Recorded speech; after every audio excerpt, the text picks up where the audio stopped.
નમસ્કાર દર્શક મિત્રો, શેર બજારમાં સાતમા દિવસે સેન્સેક્સ અને નિફ્ટી તો પ્લસ રહ્યા છે, પણ આજે ઊંચા મથાળે આપણને પ્રોફિટ બુકિંગ જોવા મળ્યું છે અને પ્રોફિટ બુકિંગ આવ્યું એની પાછળ કયું કારણ રહ્યું છે તો એની આજે આપણે ચર્ચા કરીશું.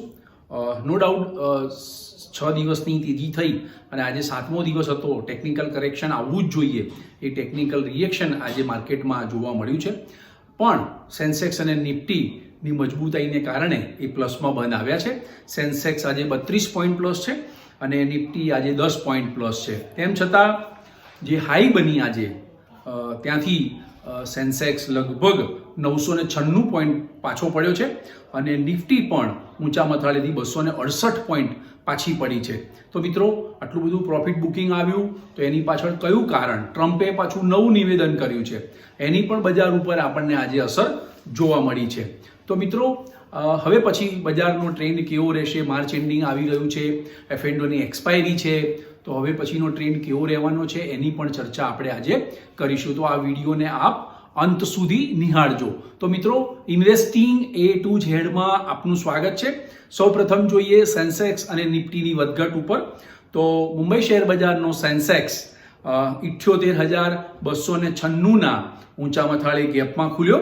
શરૂઆતમાં એ હજુ વધુ વધી 78,741ની આજે હાઈ બનાવી અને ટ્રેડિંગ અને ત્યાંથી પાછો પડી 77,745, એટલે હાઈથી તમે જોવા જાઓ તો 996 પોઈન્ટ એ ઘટ્યો છે અને ટ્રેડિંગ સેશનને અંતે સેન્સેક્સ 78,017.19 બંધ આવ્યો છે, જે ગઈકાલના બંધની સામે 32.81ની મજબૂતાઈ દર્શાવે છે. નેશનલ સ્ટોક એક્સચેન્જનો નિફ્ટી ઇન્ડેક્સ 23,751નો ઊંચા મથાળે ગેપમાં ખુલ્યો. શરૂમાં એ વધી 23,869 થયો, ત્યાંથી એ ઘટી 23,601 થયો અને ટ્રેડિંગ સેશનને અંતે 23,668.65નું ક્લોઝિંગ આવ્યું છે.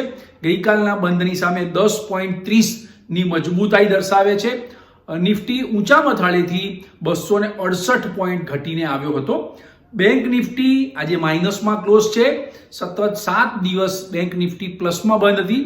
આજે 8મા દિવસે બેંક નિફ્ટી 97 પોઈન્ટ ઘટી 51,607 ઉપર બંધ રહી છે. મિત્રો, આજે એડવાન્સ ડેક્લાઇન રેશિયો નેગેટિવ રહ્યો છે. 674 શેરના ભાવ વધ્યા છે, 2258 શેરના ભાવ ઘટ્યા છે અને 66 સ્ટોક છે એ અનચેન્જ રહ્યા છે. આજે 30 શેરમાં 52 વીક હાઈ ઉપર બંધ છે અને 96 સ્ટોક છે એ 52 વીક લો નીચે બંધ છે. આજે 105 શેરમાં અપર સર્કિટ આવી અને 157 શેરમાં લોઅર સર્કિટ જોવા મળી. આજે ટોપ ગેઇનર અને ટોપ લૂઝર્સ પર નજર કરીએ તો સૌથી વધુ ઉચકાયેલા શેર છે અલ્ટ્રાટેક સિમેન્ટ, ટ્રેન્ટ, બજાજ ફિનસર્વ, ગ્રાસિમ અને ઇન્ફોસિસ. સૌથી વધુ ગગડેલા શેર છે IndusInd bank, doctor Reddy, Adani enterprise, Coal India અને અદાણી પોર્ટ. તો મિત્રો, ગઈકાલે મોડી રાત્રે ડાઉ જોન્સમાં આપણને ઉછાળો જોવા મળ્યો હતો 597 પોઈન્ટનો, 42,583નું ક્લોઝિંગ આવ્યું હતું. આજે ફ્યુચર પણ 10-15 પોઈન્ટની રેન્જમાં રમ્યા કરતું હતું. 10 પોઈન્ટ માઇનસમાં હતું બપોરે જ્યારે માર્કેટ ચાલુ હતું ત્યારે. અત્યારે જ્યારે વિડીયો બનાવી રહ્યા છીએ ત્યારે ડાઉ જોન્સ ફ્યુચર 15 પોઈન્ટ પ્લસ ઉપર ટ્રેડ કરી રહ્યું હતું. યુરોપિયન સ્ટોક માર્કેટ પણ પ્લસ હતા. એશિયન માર્કેટોમાં મિશ્ર ટોન જોવા મળી રહ્યો છે. હોંગકોંગ,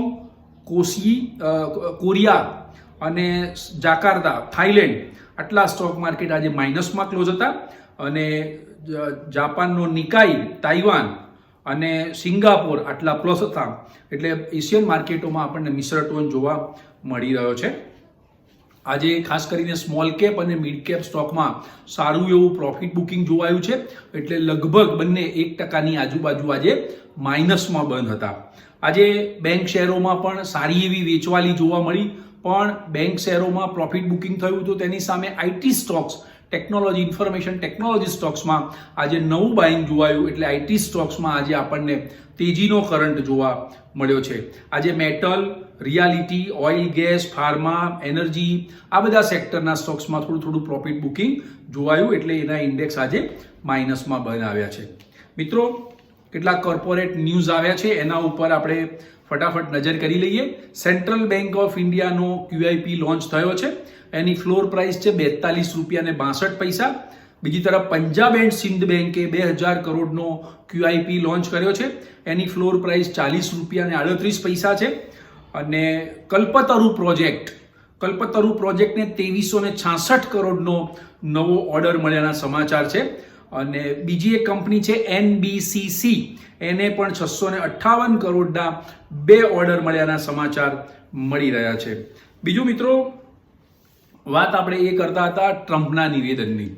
તો ટ્રમ્પનું પાછું નવું નિવેદન આવ્યું છે કે 2 એપ્રિલથી જે રેસિપ્રોકલ ટેરિફ લાદવાની વાત છે એ હમણાં બાજુ પર મૂકી છે. પણ નવું નિવેદન એ આવ્યું છે કે વેનેઝુએલાથી ઓઇલ અને ગેસ આયાત કરનાર દેશ ઉપર 25% વધારાનો ટેરિફ નાખવામાં આવશે. આ નવું નિવેદન આવ્યું છે, જેને કારણે બજારમાં આજે પ્રોફિટ બુકિંગ આપણને જોવા મળ્યું. હવે આપણે જોઈએ કે વેનેઝુએલાથી સૌથી વધુ ક્રૂડ ઓઇલ ચીન ખરીદે છે. અને ફેબ્રુઆરીમાં ચીને જે રીતે જેને કહેવાય કે ફેબ્રુઆરીમાં વેનેઝુએલાથી ક્રૂડનું જે એક્સપોર્ટ હતું એ એની ઊંચાઈ પર હતું, વર્ષની નવી ઊંચાઈ પર હતું એક્સપોર્ટ વેનેઝુએલાનું. એટલે વેનેઝુએલા સૌથી વધુ એક્સપોર્ટ ઓઇલ એન્ડ ગેસ કરી રહી છે. અને ચીન સિવાય ક્યુબા, યુરોપ, ભારત અને અમેરિકા પણ ક્રૂડ ઓઇલ ખરીદી કરી રહ્યું છે. અમેરિકા ખુદ વેનેઝુએલાથી ઓઇલ અને ગેસ ખરીદી રહ્યું છે. પણ ભારતનો નંબર 3જો આવે છે. એટલે ચીન ઉપર રેસિપ્રોકલ ડ્યુટીમાં 25% નવો વધારાનો કરી શકે તેવી એમણે પાછી જાહેરાત કરી છે. એટલે રેસિપ્રોકલ ડ્યુટી 2 એપ્રિલે લદાશે કે કેમ એ એક સવાલ છે. કદાચ એમાં ટ્રમ્પ છે એ થોડા નરમ પણ પડી શકે છે. એટલે આ એક પાછા દરરોજ દરેક નવા નિવેદનો ટ્રમ્પના આવતા જાય છે. એટલે બજાર જેને કહેવાય કે કોઈ વિશ્વાસ એના નિવેદન ઉપર વિશ્વાસ ધરાવતું નથી. પણ બજારમાં મૂવમેન્ટ મોટી જોવા મળી રહી છે, એનો ગભરાટ આવી રહ્યો છે. ખાસ કરીને આ વેનેઝુએલાનું જે નિવેદન આવ્યું 25%ના ટેરિફનું, તો ક્રૂડ ઓઇલના ભાવમાં પાછી આપણને તેજી જોવા મળી. આજે ક્રૂડ $69.44 પર ટ્રેડ કરી રહ્યું છે. અને બ્રેન્ટ ક્રૂડ પણ $73.36 ઉપર ટ્રેડ કરી રહ્યું છે. એટલે ક્રૂડ અને બ્રેન્ટ ક્રૂડના ભાવમાં આપણને 0.5 સેન્ટ્સનો ઉછાળો જોવા મળ્યો છે. એટલે આ એક મહત્વનું નિવેદન હતું. અને બીજું મિત્રો, નફારૂપી વેચવાલી આવી તો ગ્લોબલ સંકેતો થોડા આજે નરમાઈ તરફી હતા. બીજી તરફ જે બજાર સતત 6 દિવસ સુધી વધ્યું, એટલે જેને કહેવાય કે 4156 આપણે ગઈકાલે ચર્ચા કરતા હતા. 6 દિવસમાં સેન્સેક્સમાં 4156 પોઈન્ટ અને નિફ્ટીમાં 61 પોઈન્ટનો ભારેખમ ઉછાળો જોવાયા પછી જેને નીચે મથાળે લીધું હોય એ પ્રોફિટ બુકિંગ કરવા આવે તેવી એમાં કોઈ શંકાને સ્થાન નથી, એને કોઈ સવાલ પણ ઉપસ્થિત ના થાય. એટલે એમણે પ્રોફિટ બુકિંગ આજે કર્યું છે. ઓલમોસ્ટ મોટા ભાગે હવે પછી માર્ચ એન્ડિંગ આવે છે, F&Oની એક્સપાયરી આવે છે. એટલે થોડું પ્રોફિટ બુકિંગ આવવાની આપણે ગણતરી ગઈકાલે પણ મૂકી હતી ગઈકાલના વિડીયોમાં, જે મુજબ આજે આપણને પ્રોફિટ બુકિંગ જોવા મળ્યું છે. એટલે મુખ્યત્વે પ્રોફિટ બુકિંગ આવવાના 3 કારણો: ટ્રમ્પનું નિવેદન, ગ્લોબલ સંકેતો નરમાઈના અને પ્રોફિટ બુકિંગ. આ 3ને કારણે આપણને આજે પ્રોફિટ બુકિંગ જોવાયું છે. પણ સેન્સેક્સ અને નિફ્ટી પ્લસ બંધ રહ્યા છે, એ મોટી વાત છે. બીજું મિત્રો, હવે પછી બજારની ચાલ કેવી રહેવાની છે? તો FII નેટ બાયર થઈ ગઈ છે. તમે જુઓ 24/3 ગઈકાલના ફિગર્સ આવ્યા છે. તો FIIએ 3055 કરોડનું બાય કર્યું હતું અને એની આગળના દિવસે 7470 કરોડનું બાય કર્યું હતું. એટલે બજારનું સેન્ટિમેન્ટ જે છે એ બદલાઈ ગયું છે. FIIની વેચવાલીને કારણે બજારનું સેન્ટિમેન્ટ ખરડાયું હતું. જે મંદીનું કારણ હતું એ જ કારણ તેજીનું બની ગયું છે. એટલે FII સતત બાયર થઈ ગઈ છે. પણ મિત્રો, હવે પછીના દિવસો જે છે આ અઠવાડિયાના ચાલુ સપ્તાહના, તો એક તો માર્ચ એન્ડિંગ છે, F&Oની એક્સપાયરી છે. એટલે 2 તરફી મૂવમેન્ટ આપણને જોવા મળવાની છે. કારણ કે બજાર એકદમ નીચે મથાળેથી આખું બાઉન્સ થયું છે 7 દિવસમાં. એટલે કદાચ ઉપરમાં પ્રોફિટ બુકિંગ આવે પણ ખરું અને ન પણ આવે, 2 શક્યતાઓ છે.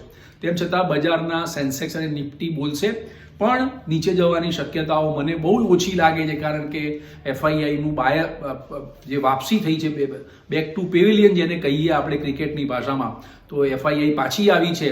એમને ભારતમાં કંઈક પોટેન્શિયલ લાગતું હશે ઇકોનોમીના સંદર્ભમાં, તો FII ફરીથી બાયર થઈ છે. એટલે મને બજારમાં બહુ લાંબી મંદી કે લાંબો ઘટાડો આવે એવી કોઈ શક્યતા દેખાતી નથી. તેમ છતાં નિફ્ટી 200 દિવસની મૂવિંગ એવરેજ જોવા જઈએ 24,100ની છે. 24,100નું લેવલ બતાવ્યું નથી, એટલે 24,100 ઉપર જાય તો એ બજાર નવી તેજી માટે સજ્જ થશે એમ કહીએ તો ખોટું નથી. પણ હાલ 23,800નું એક રેઝિસ્ટન્સ છે, એની ઉપરનું ક્લોઝિંગ આવવું જોઈએ. એટલે 23,800 આજુબાજુ તમે પ્રોફિટ બુકિંગ કરશો તો તમને નીચા મથાળે નવું ખરીદી કરવાની તક મળશે. અને નીચામાં 23,200 22,500 સુધી પણ જઈ શકે તેવી શક્યતાઓ છે પ્રોફિટ બુકિંગમાં, માર્ચ એન્ડિંગ અને એફએન્ડોની એક્સપાયરીને કારણે. બીજી તરફ નેટ એસેટ વેલ્યુ ઊંચી દર્શાવવા માટે પણ મ્યુચ્યુઅલ ફંડો અને ડીઆઈઆઈ પણ પોતાનો ટેકો આપશે બજારમાં. હાલ પ્રોફિટ બુકિંગ કરવા એ લોકો નહીં આવે, કારણ કે એ લોકોને પણ પોર્ટફોલિયોનું પોતાનું જે પરફોર્મન્સ છે એ બતાવવાનું છે. બેંક નિફ્ટીમાં 49, બેંક નિફ્ટી આજે ઘટી છે પણ એમાં 49,900નો સ્ટોપ લોસ રાખી અને તમે બેંક શેરો ખરીદી કરી શકો છો. તો મિત્રો, આજના વિડીયોની માહિતી આટલી. પણ મારે તમને કહેવું છે કે સ્ટોક માર્કેટમાં ખાસ કરીને ડિજિટલ એરેસ્ટની ઘણી બધી ઘટનાઓ બની રહી છે. દરરોજ ન્યૂઝપેપરમાં કંઈક ને કંઈક સમાચારો આવતા હોય છે. એટલે તમારા મોબાઈલમાં સોશિયલ મીડિયામાં ફેસબુકમાં, ઇન્સ્ટામાં અથવા તમારા વોટ્સએપમાં અથવા એસએમએસમાં કોઈ એવી અજાણી લિંક આવે કે તમે આ લિંકમાં જોડાઈ જાઓ અને સ્ટોક માર્કેટમાં અમે તમને 3 ગણો, 4 ગણો, 5 ગણો અમે નફો આપીએ છીએ, અમે તેજી મંદીના કોલ આપીએ છીએ, તો એવી કોઈ અજાણી લિંક ઉપર ક્લિક કરશો નહીં. કારણ કે એ ઘણી બધી ડિજિટલ એરેસ્ટની ઘટનાઓ બની રહી છે અને સાયબર જે માફિયાઓ છે, ક્રાઇમ માફિયાઓ, એ ખૂબ સક્રિય થયા છે. એટલે ખૂબ સાવચેત રહેજો. અને મિત્રો, ડિજિટલ અને આપણા મિત્રોને પણ કહેજો કે આવી કોઈ અજાણી લિંક ઉપર ક્લિક નહીં કરવી. કોઈ એમને તમને પ્રોફિટ કમાઈ આપે તેવું કોઈ હોતું નથી, પણ આવી અજાણી લિંક ઉપર ક્લિક કરીને જોડાશો નહીં. કારણ કે સાયબર ક્રાઇમની ઘણી બધી ઘટનાઓ તમારી સમક્ષ આવી રહી છે કે આવું બધું બની રહ્યું છે. એટલે આપણે સચેત રહીએ. અને મિત્રો, આજના વિડીયોની માહિતી જો આપને ગમી હોય તો લાઇક્સ કરજો, શેર કરજો, કમેન્ટ્સ કરજો અને સબસ્ક્રાઇબ કરજો. Thank you very much.